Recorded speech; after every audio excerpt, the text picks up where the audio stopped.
El ser humano lleva años intentando comprender cómo ve. No obstante, aún no sabemos exactamente por qué vemos las cosas como las vemos. A continuación te explicaremos el proceso visual como lo comprendemos hasta el momento. La luz es fundamental para la evolución de cualquier especie. De hecho, es clave en el desarrollo de nuestro sistema perceptivo. Con nuestros ojos logramos percibir una pequeña parte de todo el espectro de ondas. De esta manera, percibimos los objetos que nos rodean según la cantidad de luz que reflejan, dando las bases para la percepción del brillo, la textura y el color. El ojo es un órgano móvil situado en la parte frontal del cráneo, el cual se encuentra conformado por 44 partes. Dichas partes permiten su funcionamiento y la transformación de la información. Por lo tanto, la musculatura extrínseca permite el movimiento del ojo, los cuales se encuentran sujetos a la esclerótica capa blanda y resistente que cubre la mayor parte del ojo. Debajo de la esclerótica se encuentra la córnea. Cuando hablamos de la córnea, hacemos referencia a la membrana resistente y transparente que se encuentra en la superficie ocular, por la cual atraviesa la luz penetrando al interior del ojo. Después de la córnea se encuentra el iris, que da color al ojo y define el tamaño de la pupila de acuerdo a la cantidad de luz que necesita el ojo en cada momento. Cuando la luz llega a la pupila, esta puede contraerse, también llamada midriasis, o dilatarse, denominada mioesis, de acuerdo a la variación de la luz. Si la pupila se dilata, por lo general se debe a que hay poca luz, y cuando ésta se contrae, hay mucha luz. La pupila se puede dilatar o contraer máximo 16 veces su tamaño. Ahora bien, después de que la luz pasa por la pupila, se encuentra con el cristalino, que enfoca las imágenes correctamente en el fondo del ojo. Esta acomodación es un mecanismo regulador que utiliza los músculos ciliares organizando la luz de entrada, ya sea para objetos que se encuentren cerca como para uno que se encuentre lejos. Posterior a esto, la luz se proyecta en la retina, donde las células fotorreceptoras, como son los conos y bastones, se encuentran en la capa posterior de la retina. Además de esto, en la segunda capa de la retina podemos encontrar a las células bipolares y horizontales. La información de estas células pasa por las células ganglionales, que recibe la información dada, que se transmite al nervio óptico hasta la corteza. Cabe recalcar que la luz que llega a los fotorreceptores localizados en la retina se transforma en señales eléctricas que son enviadas hacia el cerebro. Debido a esto, la pupila no es la única encargada de regular la entrada de la luz en el glóbulo ocular, puesto que los fotorreceptores cuentan con un mecanismo de regulador de la luz, ya que responden independientemente a la energía que les llega, donde los conos fotorreceptores son sensibles a la fuerte intensidad de la luz. Por lo tanto, se encuentran activos durante el día. Caso contrario ocurre con los bastones fotorreceptores, los cuales son sensibles a la baja iluminación. Por ende, son los encargados de la visión nocturna. A pesar de ello, los fotorreceptores también funcionan en la luz interna. Los conos fotorreceptores juegan un papel muy importante. Algunos de ellos se encuentran ubicados en la fóvea, donde su papel es encargarse de la nitidez y la agudez visual. Estos se encuentran clasificados en 3 categorías: los conos azules, que son los más sensibles a la luz de onda corta, los conos verdes, que son sensibles a la luz de onda media, y los conos rojos, que son sensibles a la luz de onda larga. Percepción visual, por Liliana Triana, Ruth Liscano y Mayerly Corredor. La retina se compone de 3 capas. Del exterior al interior hay diferentes grupos de células, las cuales son fotorreceptoras, las bipolares y las ganglionares. Otras células son las horizontales y amacrinas. Estas células son responsables de interacciones de importancia funcional, por ejemplo, el fenómeno de inhibición lateral. Las células horizontales y amacrinas producen las conexiones laterales. Las células horizontales se conectan con los fotorreceptores de manera horizontal y las amacrinas se conectan con las células bipolares y ganglionares. Las células ganglionares son las primeras capaces de producir potenciales de acción y además lo hacen de forma espontánea. Eso quiere decir que si se registra una actividad eléctrica de una célula ganglionar de la retina, incluso en condiciones de total oscuridad, se vería que está respondiendo en todo momento.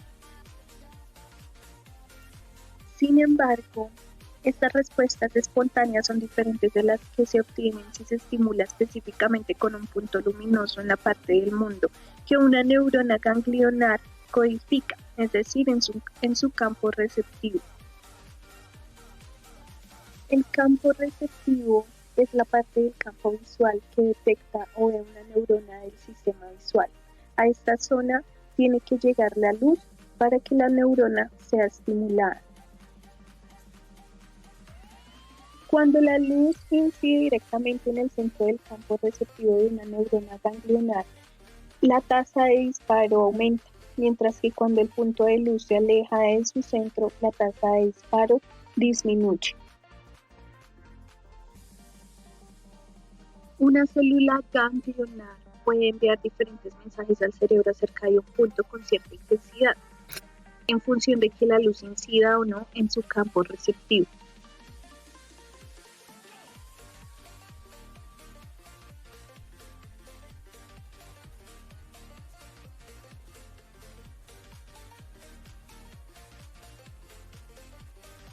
Una característica interesante que realiza la retina es que mantiene las relaciones espaciales que luego se respetarán en distinto grado a lo largo de las vías visuales. Esto se denomina topografía retiniana o retinotopía. Cuando la estructura funcional de un área cerebral cumple dicha relación, se habla de mapas retinotópicos.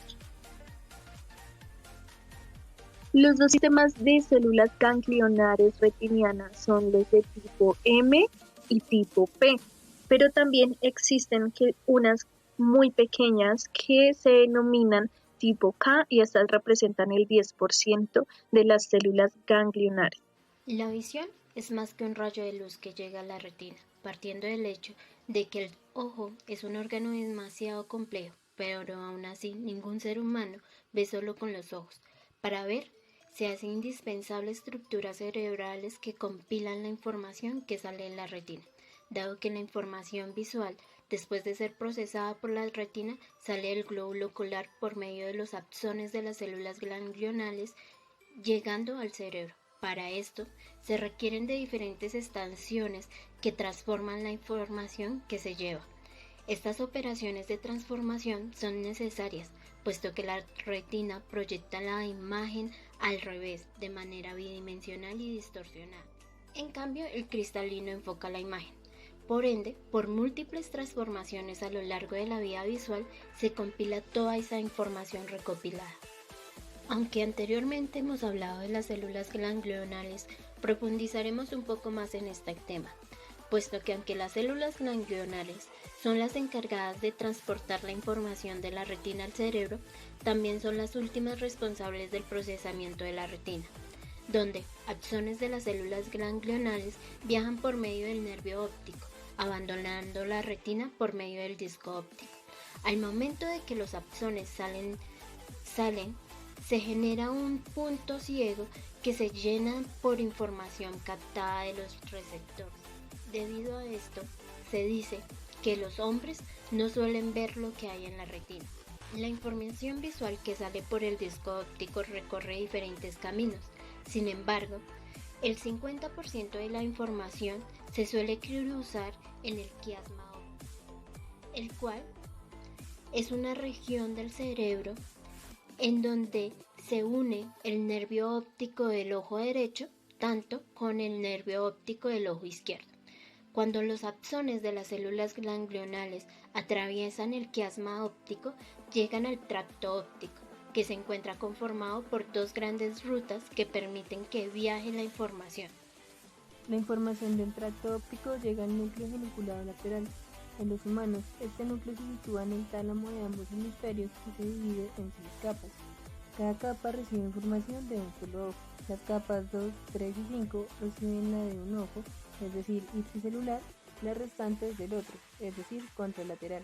Las capas más grandes son la 1 y la 2, llamadas magnocelulares, y procesan información de movimiento, profundidad y diferencias de brillo. Las otras capas son denominadas parvocelulares y procesan estímulos de color y de forma.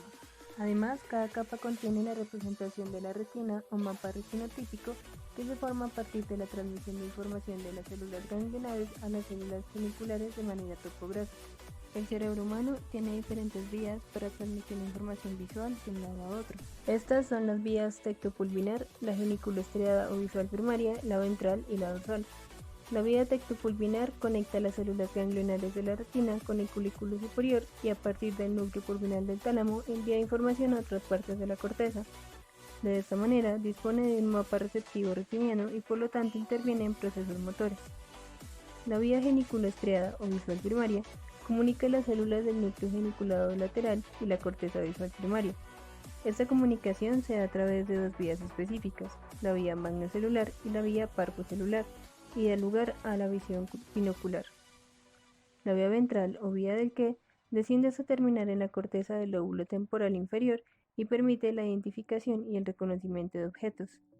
La vía dorsal o vía del dónde asciende hasta terminar en el lóbulo parietal posterior y transmite información sobre localización de objetos. La corteza visual primaria puede ser llamada B1, corteza estriada o área 17 de Brodmann. Esta está dividida en 6 capas donde llegan millones de axones desde el núcleo geniculado lateral.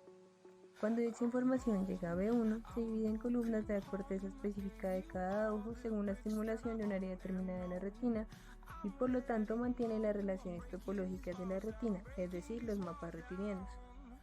Estudios de neurobiólogos demostraron que B1 no responde meramente a puntos de luz, sino a características específicas de los estímulos.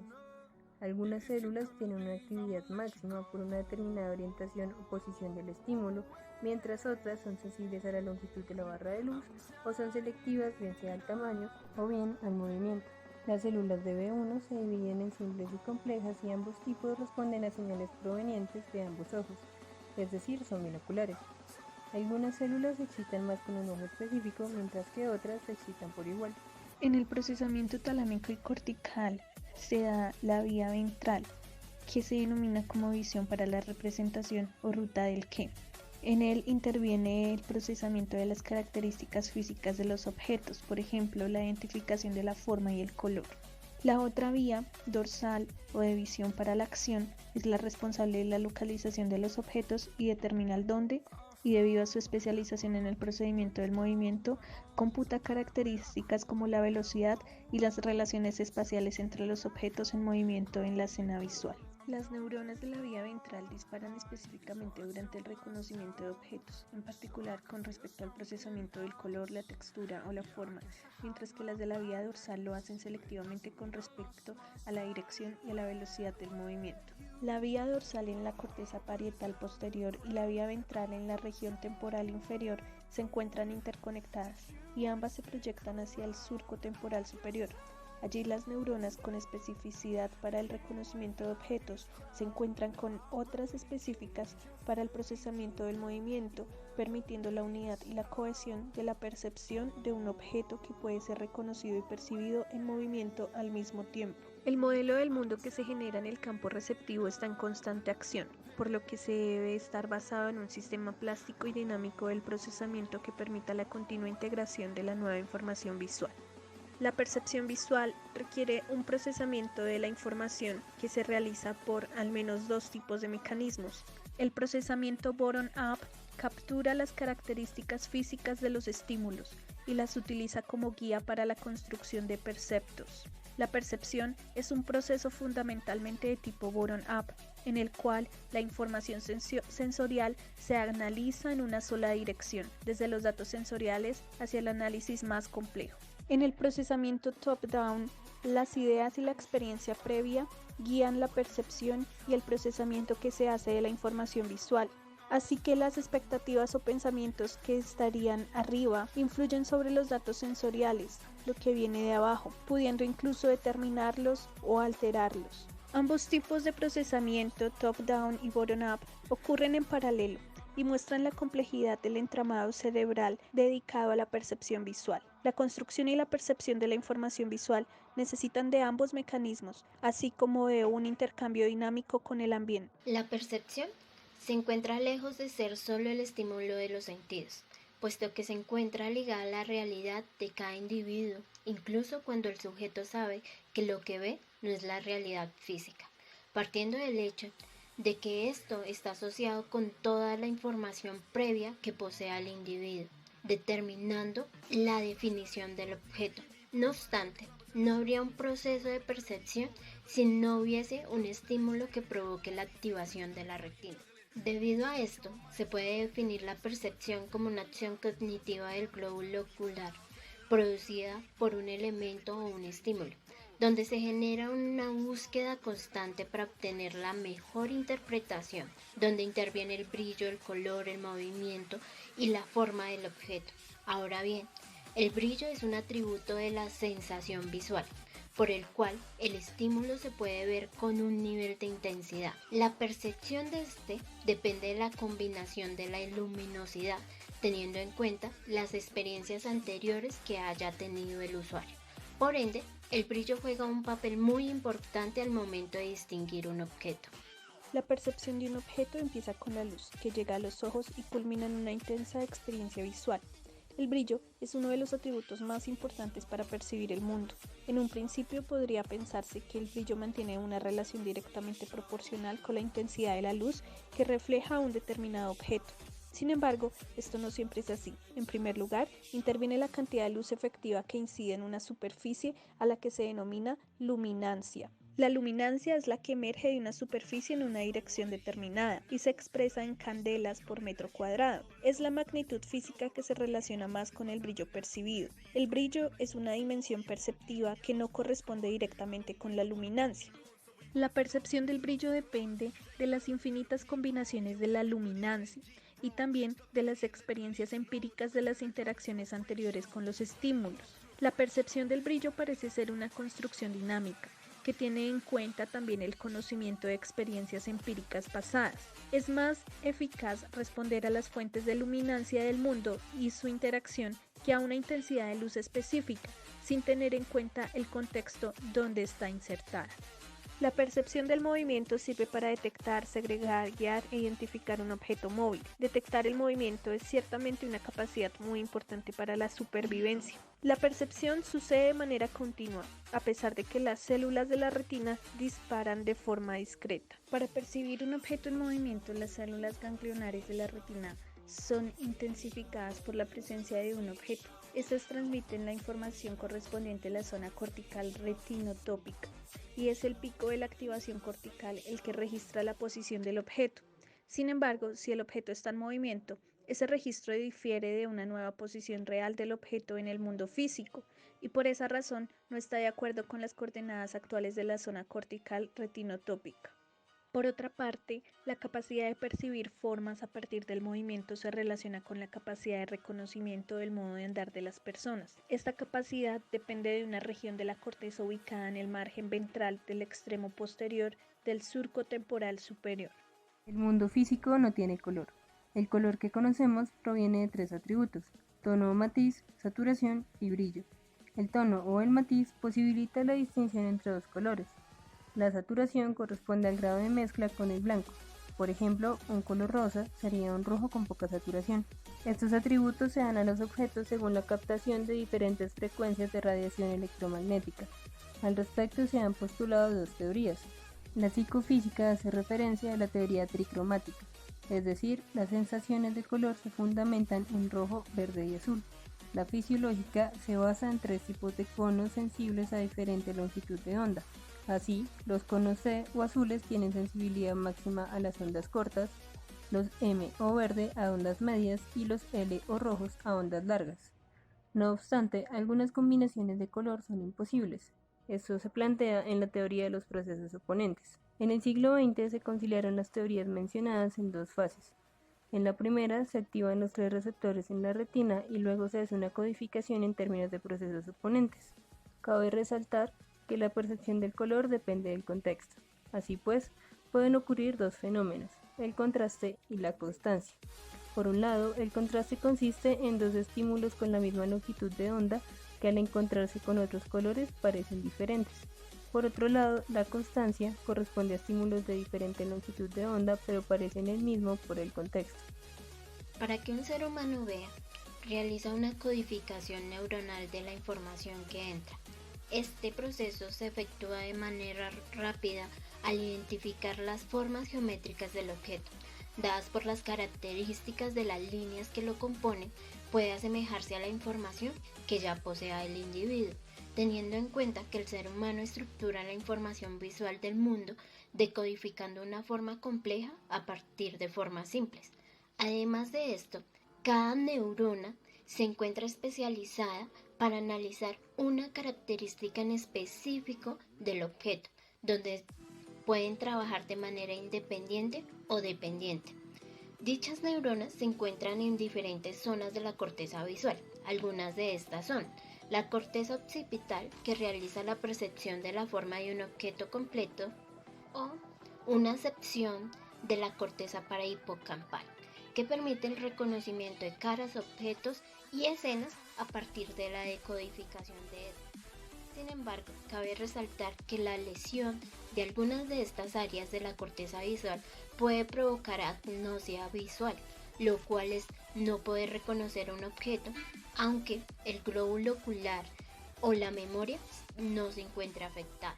El único acceso al mundo visual es la imagen que es proyectada por la retina, la cual varía cada vez que el ojo cambia de posición. Debido a esto, la percepción deja de ser solo un proceso cognitivo, sino que se convierte en una actividad constante del cuerpo, donde se entrelazan acciones, sentimientos y experiencias que el individuo haya vivido. Los ojos, aparte de tener la musculatura extrínseca para orientar su dirección, también son controlados por nervios craneales, los cuales se coordinan y retroalimentan constantemente para lograr la posición adecuada en cada momento. Algunos de los movimientos de los ojos son movimientos sacáicos, que permiten el desplazamiento rápido de un punto a otro, movimientos de seguimiento lento, que son movimientos voluntarios que mantienen al ojo enfocando, activando la fovea, movimientos de vergencia, que consisten en ubicar el objeto en una zona correspondiente a la retina, ya sea de convergencia o divergencia. Ahora bien, cuando hay un movimiento de cabeza, los ojos giran en sentido contrario a este movimiento para enfocar el objeto. No obstante, cuando hay un constante movimiento, aunque la mirada se encuentre fija en un punto, el objeto se puede distorsionar, perdiéndose la percepción de dicho objeto. La visión activa propone un cambio en lo que se conocía como mapa, un concepto pobre y limitado, por un concepto que implica un proceso constructivo y dinámico.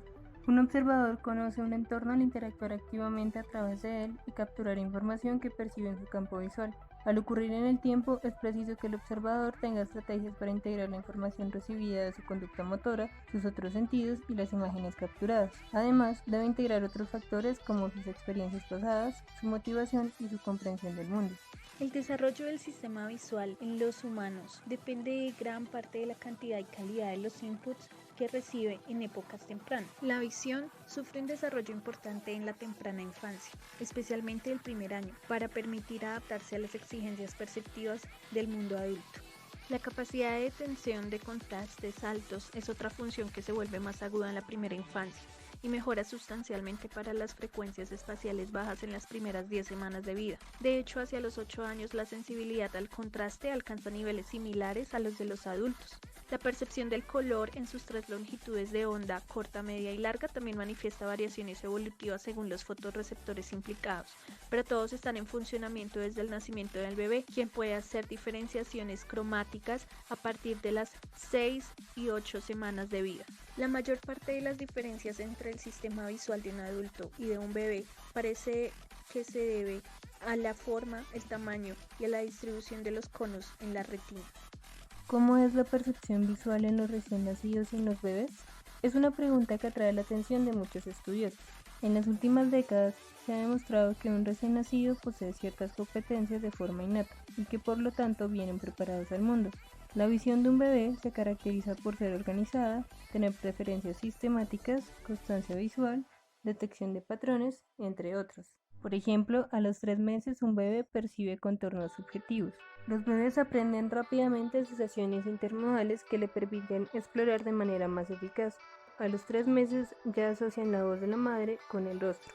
Luego del primer semestre de vida, logran diferenciar un conjunto perceptivo compuesto de 1, 2 o más objetos a partir de la experiencia. Hasta los 4 meses, el bebé considera que las cosas que se presentan juntas son parte de un mismo objeto. Luego, entre los 4 y 8 meses, perciben características diferentes, es decir, objetos diferentes. La constancia de percepción del tamaño y la forma se evidencian desde el nacimiento, al igual que la preferencia por ciertos objetos. No obstante, sobresale la habilidad del bebé para percibir un rostro, puesto que a los 2 días de nacido muestra una preferencia por el rostro de la madre y aquellos que son más atractivos. Además, asocia el rostro con una persona, percibe expresiones emocionales y es capaz de imitar gestos simples como abrir la boca o sacar la lengua. En resumen, esta habilidad del bebé es increíble, ya que un rostro es el estímulo más complejo para su sistema visual. Las capacidades tempranas en el bebé hacen pensar que son innatas y configuran la base fisiológica. Además, son esenciales para el desarrollo socioafectivo, la empatía, entre otros factores sociales.